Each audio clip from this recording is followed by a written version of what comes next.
बताओ कैसा कैसा लग रहा है, फर्स्ट टाइम वोटर हो? वेरी मच एक्साइटेड से। हाँ, वेरी मच एक्साइटेड। अच्छा, तो आपका प्लान क्या है वोट छोड़कर? पढ़ाई क्या हो रही है, कैसी चल रही है? पढ़ाई तो खत्म ही हो गई खत्म है। हो गई। जैसे कि 10th पास करके मेरे घर से मतलब कॉलेज बहुत दूर है। अच्छा। मतलब वहाँ तक मैं जा नहीं पाती हूँ, और मम्मी पापा भी घर से अलाउड नहीं करते इस वजह से कि हमारे यहाँ मर्डर बहुत ज़्यादा होता है, दिन दहाड़े मार देते हैं। लड़का जब सेफ नहीं है तो हम लोग कैसे सेफ रहेंगे? इस वजह से मेरी मम्मी पापा मतलब। बट आप जाना चाहती थी यूनिवर्सिटी या नहीं? जाना चाहती थी, लेकिन इस डर के वजह से नहीं जाती थी। तो आपको डर लगता है बाहर जाने से? बहुत डर लगता है। आप सबको लगता है डर बाहर जाने से? डर तो सबको लगता है ना। बसेस में, ट्रेन्स में, एवरीवेयर लोग तंग करते हैं आपको? बहुत सारे लोग तंग करते हैं। Boys are passing by our side और वो टच कर देते हैं, कमेंट कर देते हैं, और मतलब वो कुछ घूरते हैं, कुछ खराब एक्शंस कर देते हैं, कुछ कमेंट पास कर देते हैं। तो सबके साथ होता है। बहुत जैसे कि तो आप बाहर जाती हैं तो आप अनकंफर्टेबल रहती हैं? मतलब कंफर्टेबली आप कहीं नहीं जा सकते? नहीं जा सकते। आप बिहार के बाहर गई हैं? बिहार के बाहर मतलब कहाँ गई आप? मैं बनारस BHU में पढ़ाई कर रही हूँ। अच्छा, ठीक है। एक बार मैं पंजाब गई थी, वहाँ पे मतलब मुझे मतलब भाई के साथ जाना पड़ा, तो मैं गई थी। तो वहाँ पे क्या भाई वहाँ काम करता है? हाँ, भाई वहाँ काम करता है। मेरे हस्बैंड भी मैरिज हूँ। हाँ। तो मेरे हस्बैंड भी वहाँ पे काम क्या करते हैं? राइस मिल के सुपरवाइजर है। अच्छा, हस्बैंड और भाई दोनों?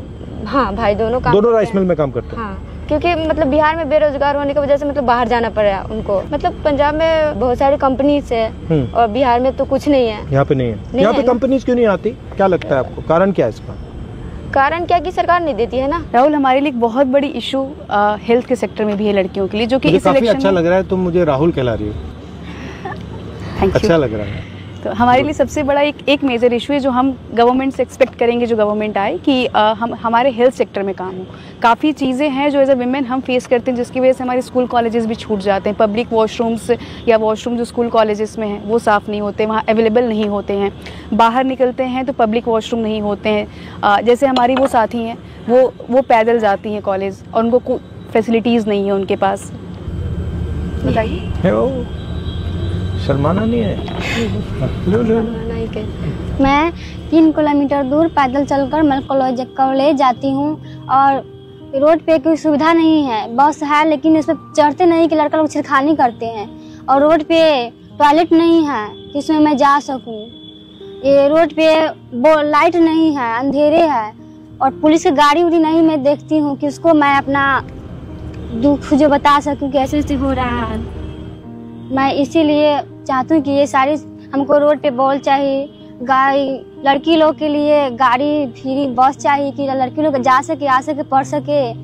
और टॉयलेट चाहिए हमको रोड साइड में कि कोई भी लड़की आए तो दिक्कत उसको नहीं हो जा सके। मैं उसी को वोट दूंगी कि हमको सारे समस्या को हल करें। मतलब मेजर इश्यूज जो है कि मतलब एटलीस्ट पब्लिक वॉशरूम तो हम एक्सेस कर सके। For main it's very easy कि वो कहीं भी उनके लिए हो जाती है, बट हम एज एन फीमेल ये फेस करते हैं ना कि हम कहीं जा रहे, कुछ बहुत इमरजेंसी है, we are searching for somewhere कि कुछ होटल्स कुछ मिल जाए, जो कि वहाँ भी बेसिकली बड़े होटल्स अलाउड नहीं करते। हम उस सिचुएशन में बहुत बुरे फंस जाते हैं। अगर कभी हमें पीरियड्स आ रहे हैं, इन रास्ते अगर हो जाता है, हम परेशान हो जाते हैं, हमें भाग के घर आना पड़ता है। बहुत तरह की ऐसी दिक्कतें हो रही हैं जो, और एजुकेशन सेक्टर में सबसे बड़ा तो हमारे लिए इशू यही है ना कि हमें कॉलेजेस में वहाँ पे जाके एक्सेसिबिलिटी नहीं मिल पाती है। हेल्थ इश्यूज़ हैं, सैनिटरी पैड से रिलेटेड इश्यूज़ हैं जो बिहार गवर्नमेंट ये कहती है कि हम फ्री में दे रहे हैं, या फिर कुछ चार्ज बहुत मिनिमम प्राइस में, वो अवेलेबल नहीं है हमारे लिए। वो बस कहने तक की स्कीम में वो बात रह गई है। मुझे लगता है चाहे वो शिक्षा का सिस्टम हो, स्वास्थ्य का सिस्टम हो, वो सारा का सारा प्राइवेटाइज हो रहा है, और उसमें जो गरीब लोग होते हैं वो मतलब लाखों रुपए तो दे नहीं सकते हैं, नहीं दे सकते, तो वो फंस जाते हैं बीच में। तो मुझे लगता है कि जो हाई क्वालिटी सरकारी एजुकेशन है, हाई क्वालिटी सरकारी अस्पतालें हैं, उन पे भी फोकस होना चाहिए। कोई बीमार हो जाता है, खेती करता है, वो 4, 5, 7, 10 लाख रुपए कहाँ से लाएगा? हार्ट का ऑपरेशन करवाना हो, कैंसर हो जाए, कैसे लाएगा? वो ला ही नहीं सकता। तो उसके लिए तो आंसर सरकारी अस्पताल है, और कोई आंसर ही नहीं है। तो सरकारी अस्पताल में भी जाते हैं तो वहाँ पे भी जाते हैं तो बहुत बेकार क्वालिटी है। ऐसा बोलते हैं कि जांच तो कर देते हैं, लेकिन फिर भी बोलते हैं कि जाओ प्राइवेट से दवा लेकर आओ। इस सरकारी हॉस्पिटल किस काम का है? जो मतलब मुझे दवा भी प्राइवेट से खरीद के लेना पड़ता है, सिर्फ वो देख रहे हैं मुझे वही है, और उसके बाद दवा या जांच हो, जैसे कि खून जांच हो, एक्सरे हो, ऐसे मतलब ये सब प्राइवेट से करवाना पड़ता है। तो क्या करोगी बाद में, क्या करोगी एक बार आपका पूरा एजुकेशन खत्म हो गया? मैं डॉक्टर बनना चाहती हूँ। अभी मैंने 12th पास आउट किया है और नीट की प्रिपरेशन कर रही हूँ और आगे मेरा ड्रीम है MBBS। और MBBS का ऐसा है कि MBBS के लिए सीट नहीं है, गवर्नमेंट सीट बहुत कम है। लगभग हर साल 25 लाख प्लस बच्चे एग्ज़ाम में के लिए एलिजिबल होते हैं, बट गवर्नमेंट सीट 55,000 सी है। तो मैं ये चाहूँगी कि हमारे जो भी गवर्नमेंट हो नेक्स्ट हो वो हमें सीट्स ज़्यादा कम से कम प्रोवाइड करें, क्योंकि बहुत सारे बच्चे ऐसे होते हैं वो डिज़र्व करते हैं बट उन्हें सीट नहीं मिल पाता। और कभी कभी ऐसा हो जाता है जैसा कि पिछली बार हुआ, NTA ने क्या किया था, तो इस वजह से जिस बच्चे को मतलब जो बच्चा डिजर्व करता था वो भी नहीं कर पाया। और ये यहाँ पे बिहार में काफी पेपर लीक हो जाता है, कैंसिल हो जाता है, कभी पेपर कैंसिल हो रहा है, कभी और जैसा कि भैया मतलब ये तो चलता जाता है, ड्रामा चलता और रहता जैसा है। कि भैया आप जानते हैं कि बिहार एजुकेशन के मामले में अब भी बहुत पीछे है, खास करके बिहार की लड़कियां बहुत पीछे है। और कहीं ना कहीं इशू ये है कि हमारे गांव में स्कूल नहीं है, कॉलेज नहीं है, जिसके कारण हम अपनी एजुकेशन इनकम्प्लीट कर पाते हैं, नहीं कर पाते। और कहीं बाहर जाके करना हो तो फैमिली अलाउ नहीं करते हैं। अगर वो चीज़ वो सुविधा अगर हमारे गांव में हो, हमारे गांव में अगर स्कूल हो, कॉलेज हो, तो हम कर पाएंगे, हम अपनी एजुकेशन कंप्लीट कर पाएंगे। कहीं ना कहीं हमें वो उम्मीद होती है, चाहत होती है कि हम कुछ करें, पर वो फैसिलिटीज नहीं मिल पाती है जो कि गवर्नमेंट को प्रोवाइड करनी चाहिए थी, जिस वजह से हम अपनी एजुकेशन इनकम्प्लीट करके छोड़ देते हैं। जो मतलब थोड़ा अमीर है वो तो अपने बच्चे को प्राइवेट में भेजते हैं, सरकारी बनी किस लिए, मतलब उसमें तो हम सब लोग जाते पढ़ने ना, तो अमीर लोग प्राइवेट स्कूल में पढ़ाते हैं अपने बच्चे को, और जो गरीब लोग हैं वो जाते हैं सरकारी में। कैसे पास होगा? आप देखते हो कि भाई ये अमीर लोग हैं, इनको सब कुछ मिल रहा है, हाँ, सब कुछ मिल और रहा है। आपको अपॉर्चुनिटीज नहीं मिल रही हैं, तो आपको क्या लगता है, मतलब आपको खराब लगता है या आप इसको एक्सेप्ट कर लेती हैं, क्या है? बहुत खराब लगता है, मतलब बट आप एक्सेप्ट कर लेती हैं, मान लेती हैं इस बात को, एक्सेप्ट कर लेती हैं, हाँ ठीक है। क्योंकि मतलब कोई सुनने ही नहीं आता है। जैसे कि आप मतलब मुझे तो ऐसा लग रहा है कि मतलब आप इतने बड़ा होकर मुझसे मिलने आए और मैं भी आपसे मिलने आई। मेरे गांव का मुखिया जो है वो तो मेरी बात सुनते ही नहीं है, वो बोलते क्या है तो यहाँ से क्या करने आई हो, तुम घर में रहो, यही बोलती है। और बोलते हैं कि मतलब क्या करना है, ये भी आइडिया बहुत सारे लोगों के माइंड में है कि भैया लड़की है तो घर में रहो। कहाँ पे आती कर रही हो, कहाँ के लिए इतना कर रही हो, जाइए आप घर पे डांट के मिलगा देती है। पढ़ लिख के चूल्हा ही फूक रहा है। और कहीं ना कहीं हम आवाज उठाते हैं, अगर हम कहीं पे जाते हैं आवाज उठाने के लिए, तो वहाँ पे बोलते हैं लोग कि बहुत बड़ी नेता हो गई हो क्या, यही बोला जाता है। तुमसे बोला? हाँ तो तुमने क्या बोला, जवाब क्या दिया? हाँ हो गई हूँ। हाँ बिल्कुल, क्योंकि जो हमारा अधिकार है वो तो हमें चाहिए। सरकार बोलती है कि आधी आबादी लड़कियां आधी आबादी है, तो फिर आधी आबादी को वो क्यों नहीं मिलता? जो भी है उसमें भी पैसा ले रहे हैं। मतलब हम लोग वोट किस लिए देते हैं कि हमें फ्री में नौकरी मिले। वहाँ पे भी अगर हम छोटा सा भी छोटा नौकरी, जैसे कि आंगनबाड़ी का भी नौकरी लेने जाते हैं, तो वहाँ पे 2 लाख 2.5 लाख 5-5 लाख तक मुझे मतलब पैसा देने के लिए बोलते हैं, फिर नौकरी लो। बोलना चाह रहे थे कि महिलाओं, हम सुने हैं, मोबाइल पर देखे हैं कि महिलाओं के लिए और किशोरियों के लिए सैनिटरी पैड फ्री में दिया जाता है, पर हमारे यहाँ तो कुछ ऐसा है ही नहीं, कुछ मिलता ही नहीं है।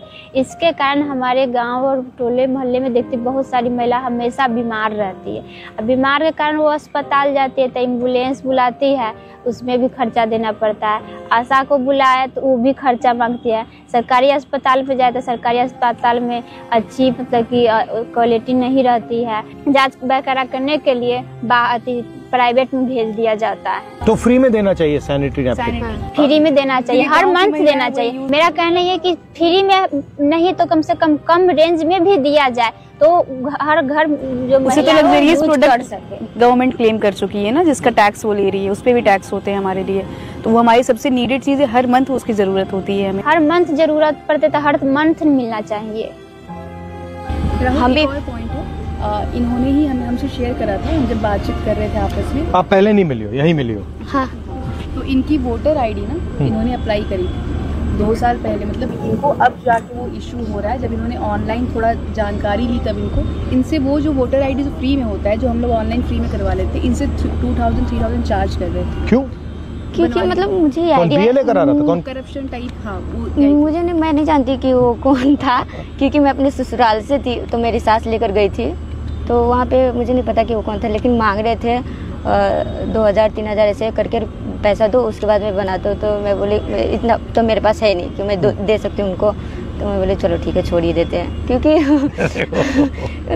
था ही नहीं पैसा, तो हम कहाँ से दे उसको। अभी मतलब समझ में आया कि ये फ्री में हो रहा है, तो मैं ऑनलाइन वोट तो अप्लाई। फ्री में मिलेगा, संविधान में लिखा है हर व्यक्ति को एक वोट फ्री में मिलना चाहिए। आधार में भी यही हो रहा है, नौकरी भी फ्री में मिलना चाहिए ना। नहीं तो वोट तो इसलिए देते हैं ना, नौकरी भी फ्री में मिलनी चाहिए हमें, क्योंकि वोट हम किस लिए देते हैं। जो ये हिंदुस्तान में इतनी नफरत फैल रही है, हिंदू मुस्लिम, एक जात को दूसरी जात से लड़ाया जाता है, इसके बारे में क्या सोचती हैं आप चीज़ों में लड़ेंगे, आप बटेंगे, फिर आपके लिए वो एक नैरेटिव क्रिएट की जा रही है कि हम हिंदू हैं तो हमारे लिए ये है, हम मुस्लिम हैं तो ये हमारे दुश्मन हैं, हम इनके अगेंस्ट रहेंगे, जो गवर्नमेंट ऐसे करेगी, हिंदुओं की जो पूजा कर रही है हम उनको वोट दें। It's all about the narrative. जो अभी जो वोट चोरी वाला भी जो है वो क्या है, मतलब SIR, इट्स समथिंग कि दलित पिछड़े सबको हटा रहे हैं, क्योंकि वो जानते हैं वो अपने हक के लिए जिसको वोट देंगे वो उनको नुकसान करेगा, तो वो सारे उन नामों को काट रहे हैं। 65 लाख लोग काट दिए उन्होंने, तो वो इसीलिए बड़ी सीरियस चीज है ये कि वो सारे वो दलित पिछड़ों को हटा दिया जा रहा है, जो अपने जिनको और उसमें रोजगार वही है, चाहिए, जो गरीब लोग हैं उनके नाम कट रहे हैं। मतलब जाति धर्म के नाम पे लड़ाया इससे जा रहा है कि हमारे अंदर से हमारी एकता जो है वो खत्म हो जाए।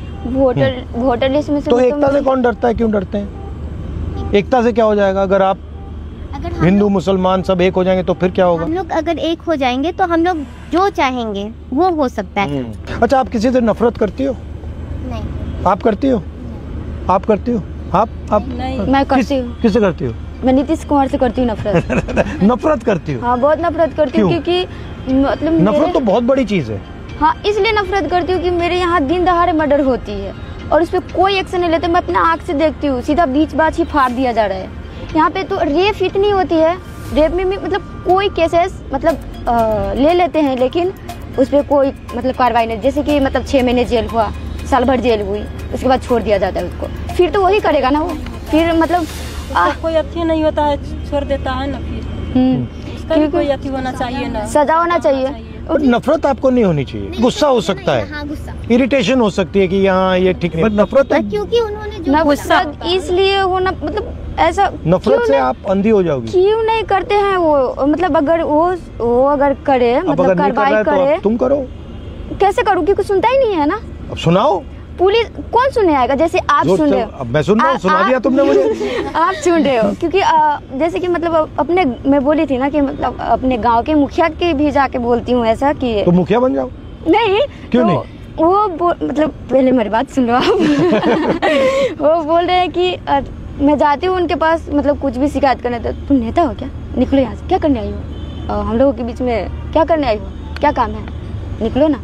नहीं, ऐसे कर देते हैं। सुनता है ना, वो मतलब मेरे गांव का मुखिया हो गया, जो मुझे जानता है मैं उनको जानती हूँ, वो ऐसा बोल रहा है, तो दूसरा ने तो क्या ही सुनेंगे। और मुझे तो तुम्हें ये मुखिया बन जाना चाहिए। इस बात से खुशी हो तुम रही मुझसे है कहो अब मैं मुखिया बनूंगी, मुझे तो इस बात अब से मैं नेता हूँ, अब मैं तुम्हें हराऊंगी।